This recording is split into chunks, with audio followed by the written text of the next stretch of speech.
Markus 16 ayat 1 sampai dengan 8 yang demikian bunyinya, kebangkitan Yesus. Setelah lewat hari Sabat, Maria Magdalena dan Maria ibu dari Yakobus serta Salome membeli rempah-rempah untuk pergi ke kubur dan meminyaki Yesus. Dan pagi-pagi benar pada hari pertama minggu itu, setelah matahari terbit, pergilah mereka ke kubur. Mereka berkata seorang kepada yang lain, siapa yang akan menggulingkan batu itu bagi kita dari pintu kubur? Tetapi ketika mereka melihat dari dekat, tampaknya batu yang memang sangat besar itu sudah terguling. Lalu mereka masuk ke dalam kubur dan mereka melihat seorang muda yang memakai jubah putih duduk di sebelah kanan. Mereka pun sangat terkejut. Tetapi orang muda itu berkata kepada mereka, jangan takut, kamu mencari Yesus orang Nazaret yang disalibkan itu. Ia telah bangkit, ia tidak ada di sini. Lihat, inilah tempat mereka membalingkan dia. Tetapi sekarang pergilah, katakanlah kepada murid-muridnya dan kepada Petrus, ia mendahului kamu ke Galilea. Di sana kamu akan melihat dia, seperti yang sudah dikatakannya kepada kamu. Lalu mereka keluar dan lari meninggalkan kubur itu, sebab gentar dan dahsyat menimpa mereka. Mereka tidak mengatakan apa-apa kepada siapapun karena takut. Dengan sikap mereka sampaikan semua pesan itu kepada Petrus dan teman-temannya. Sesudah itu Yesus sendiri dengan perantaraan murid-muridnya memberitakan dari timur ke barat berita yang kudus dan tak terbinasakan tentang keselamatan yang kekal itu.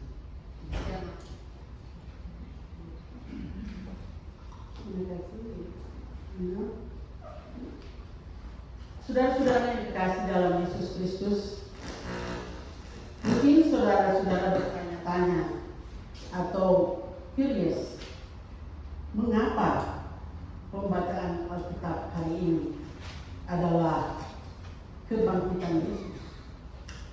Bukankah kebangkitan Yesus atau Easter sudah lewat? Nah saudara, setiap hari Minggu adalah hari kebangkitan Yesus. Kalau bukan karena kebangkitan Yesus, maka kita tidak akan bersekutu atau datang berbakti sebagai satu persekutuan jemaat di gereja setiap hari Minggu. Kalau Tuhan Yesus tidak bangkit, maka sia-sialah kepercayaan kita. Kita percaya bahwa pada hari pertama minggu itu Yesus bangkit sesuai dengan pembacaan Markus 16 ayat 1 sampai dengan ke-8.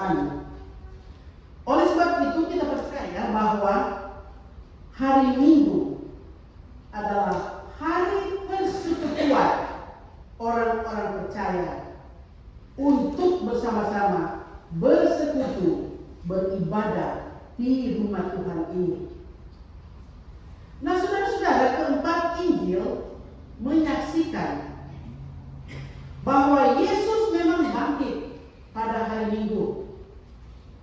Kita boleh baca dalam Matius 28 ayat 1, Markus 16 ayat 9, Lukas 21 ayat 1, Yohanes 20 ayat 1. Nah sejak itu hari Minggu menduduki tempat khusus dan penting serta utama dalam persekutuan jemaat.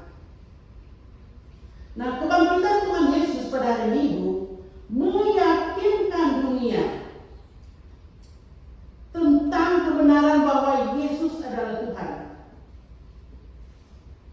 Sekaligus kebangkitan itu menjawab keangkuhan manusia yang merasa menang karena berhasil menggiring Yesus ke salib, menyiksanya sehingga mati dan dikuburkan tapi bangkit pada hari yang ketiga, yaitu pada hari Minggu.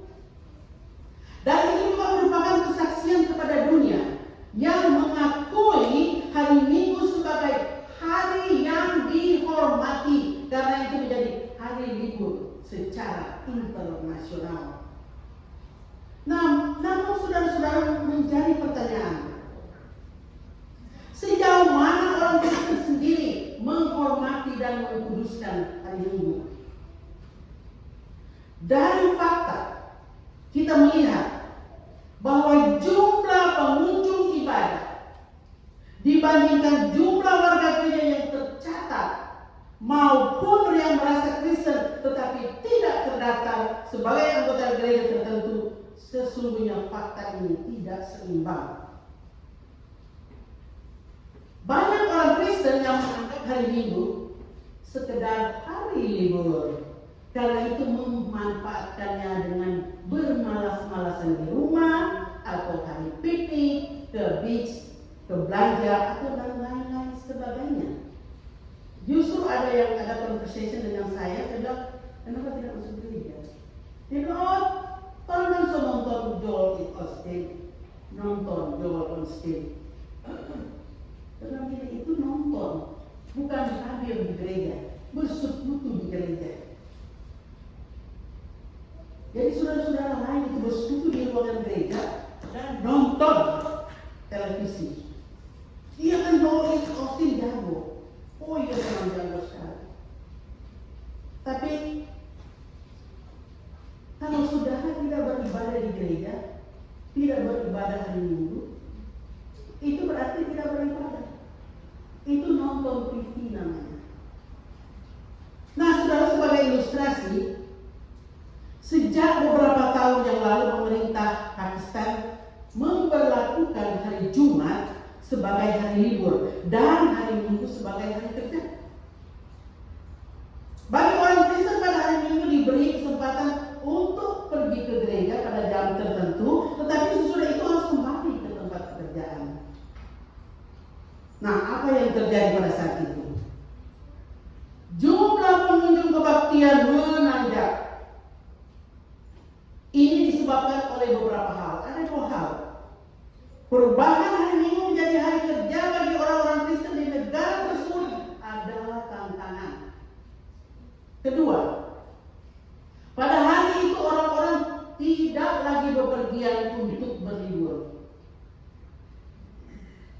Saudara, tanpa kita sadari, memang kadang-kala Allah bertindak drastis dalam meyakinkan dunia dan manusia untuk bertobat, atau memeriksa kembali hubungan kita dengan Tuhan dan merendahkan diri di hadapan hadirat Tuhan. Sebagaimana yang kita dan hampir semua umat manusia di dunia ini alami saat ini. Saudara ingat waktu pandemi COVID-19? Kita mau ke gereja, tapi kita tidak boleh ke gereja karena dilarang oleh pemerintah. Kita maksa supaya gereja itu dibuka, tapi tidak bisa dibuka. Nah, saudara, kali ini ironisnya adalah di mana-mana orang berseru dan tidak sabar lagi untuk segera kembali beribadah di gereja. Padahal di waktu yang lalu orang lebih memilih tinggal di rumah ketimbang datang ke gereja. Pernah juga hari-hari raya Kristen termasuk Paskah kedua, Pentakosta kedua, Natal kedua, dan lain-lain ditetapkan sebagai hari libur setidaknya fakultatif, dengan maksud memberi kesempatan kepada orang Kristen di Indonesia untuk beribadah. Ini di Indonesia.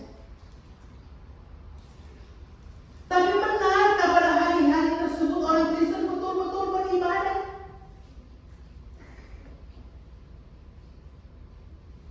Karena itu, kita pun dapat mengerti kalau hari-hari raya tersebut kemudian dihapus selaku hari raya dalam kalender Indonesia. Apakah saudara-saudara ingat ada Pentakosta kedua, Natal kedua, semua kedua-kedua?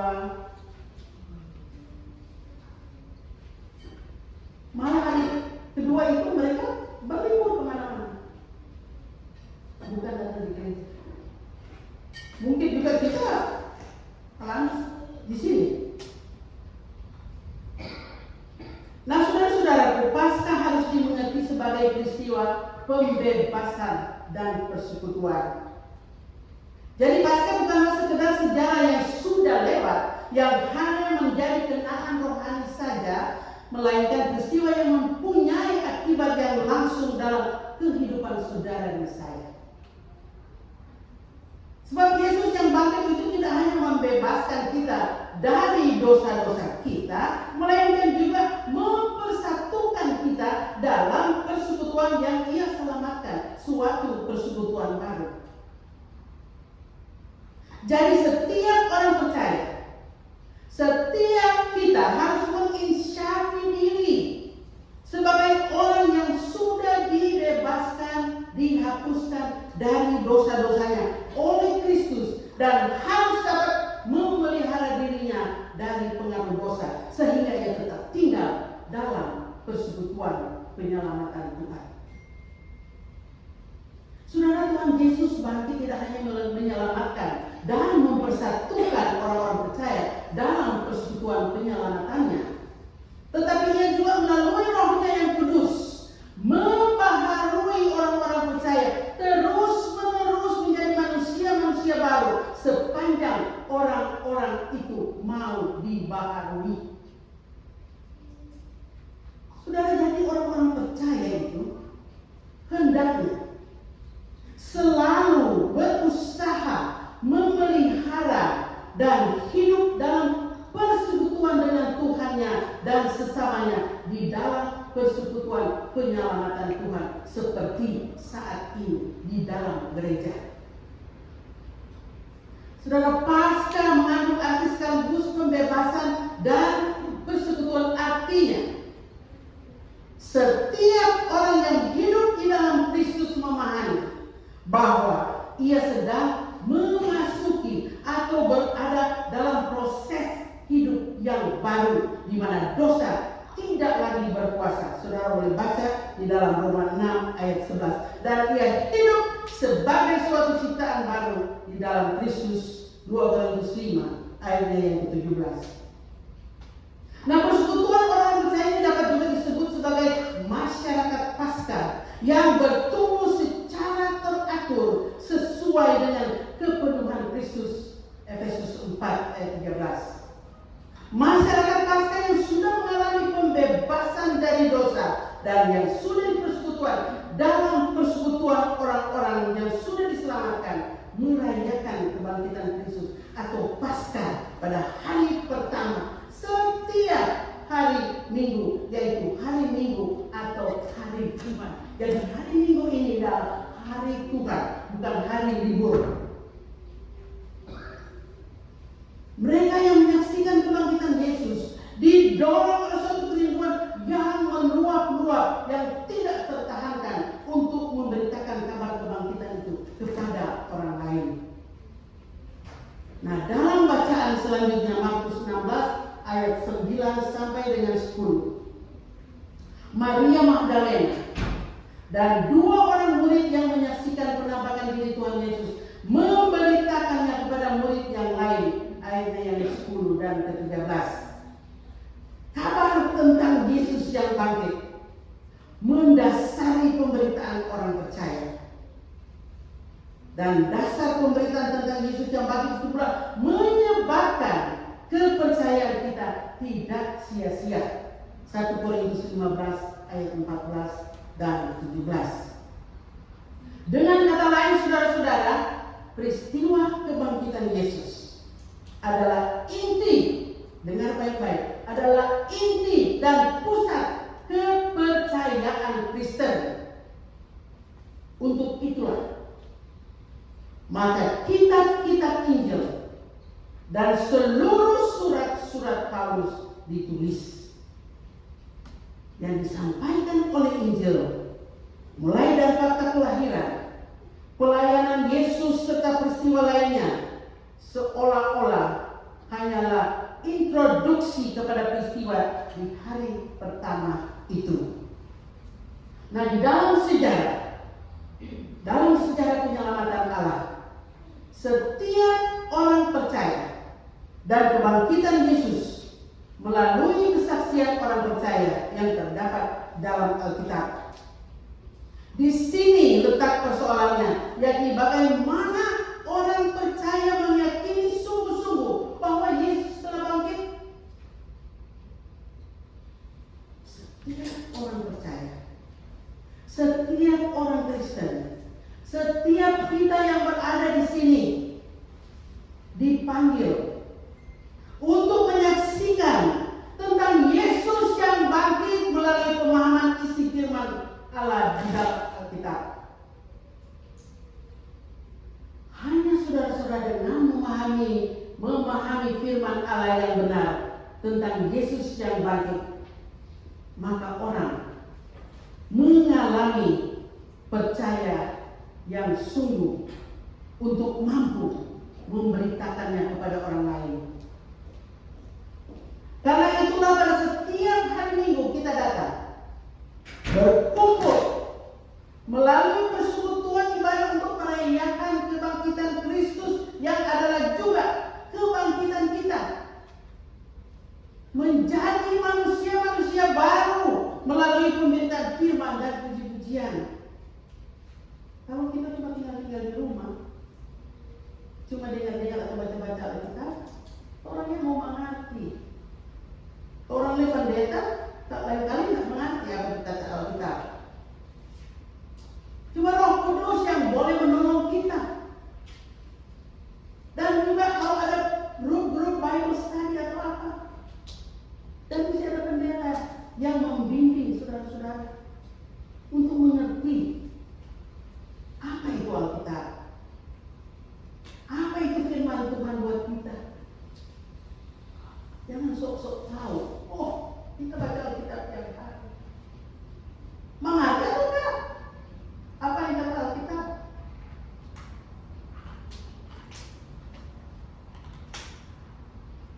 Nah, saudara-saudara, kalau demikian, kita ditambahkan iman kita.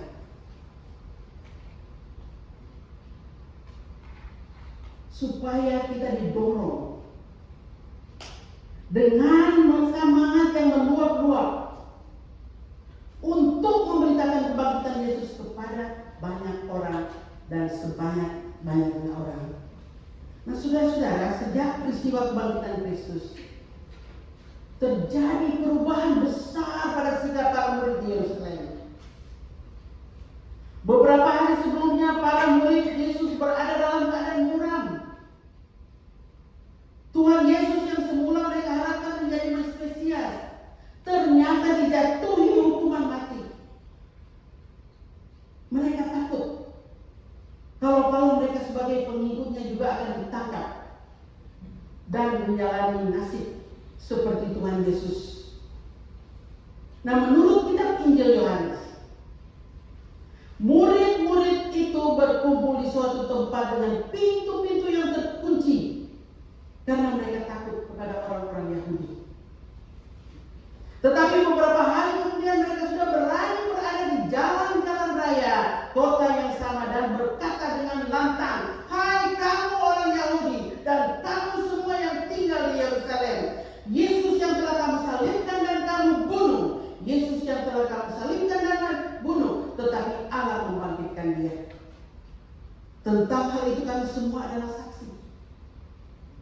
Jadi seluruh kaum Israel harus tahu dengan pasti bahwa Allah telah membuat Yesus yang kamu salibkan itu menjadi Tuhan dan Kristus. Maka bertobatlah kalian. Kisah Rasul pasal 2 ayat 14 sampai 40. Saudara dapat bayangkan, sikap para murid itu berubah menjadi 180 derajat. Mereka yang semula bersembunyi kini mengecam dan menasihati. Kalau kita jadi penduduk kota Yerusalem, mungkin kita sulit mengenali kembali para murid. Mereka sangat berubah. Beberapa hari yang lalu mereka begitu takut. Sekarang mereka begitu berani. Kalau mereka luar Yerusalem. Itu tidak mengherankan. Tetapi mereka melakukan itu di dalam kota Yerusalem yang adalah sarang dari musuh-musuh Yesus. Di kota itu tinggal imam besar, imam-imam kepala, orang Farisi, Saduki, dan orang-orang Yahudi yang membenci Yesus. Kalau saudara-saudara sudah pernah ke Israel atau Holy Land, you will know bagaimana itu Yerusalem punya bentuk. Nah, saudara-saudara bayangkan keberanian mereka. Bahwa di hadapan orang-orang yang merasa telah berhasil membunuh Yesus, mereka meneriakkan yang sebaliknya. Yesus sudah bangkit. Ia adalah Tuhan yang hidup. Apa yang menyebabkan perubahan besar itu terjadi dalam diri murid-murid?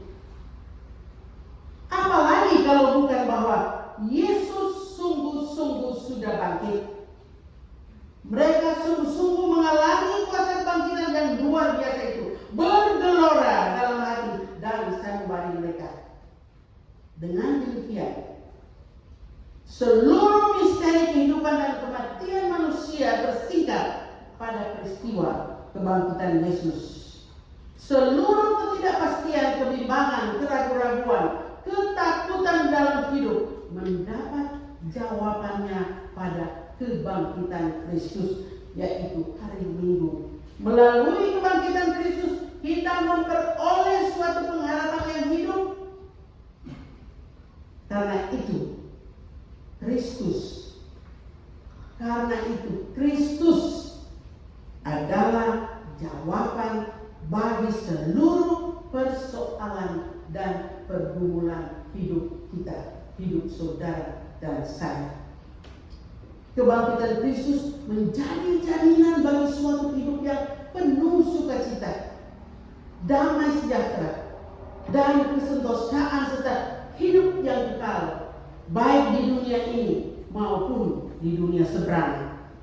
Kepada Kristus yang bangkit inilah kita mempertaruhkan serta menyandarkan seluruh pergumulan dalam menghadapi semua ketakutan, kekhawatiran, kecemasan, dan kelanjutan hidup kita dengan segala aspeknya, baik kesehatan kita, ekonomi, dan lain-lain sebagainya. Amin.